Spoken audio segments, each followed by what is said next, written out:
For the longest time, we've stood with the people of Ukraine. Do you know what the briefing was when they invaded Ukraine?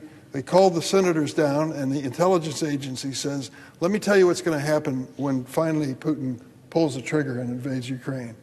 Those Ukrainians will last between 3 days and 2 weeks. That was it. 2 weeks if they're good. And then it'll be a guerrilla war. Well, they were certainly wrong. Here we are 3 years later, and the Ukrainians are still fighting. How many Ukrainians have died so far? We can't come up with an accurate figure, but we know 46,000 have died.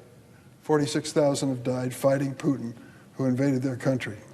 And this president calls the head of the Ukrainian country, Zelensky, a dictator, and says that he actually invaded his own country. What in the world is he talking about?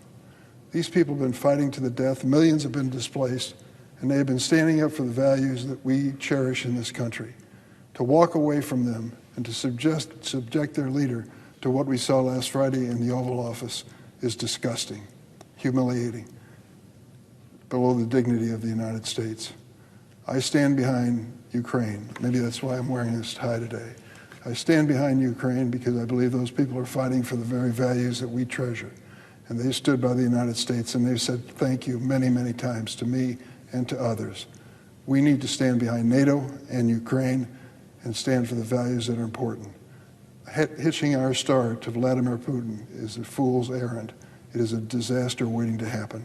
I hope to goodness we don't reach that point.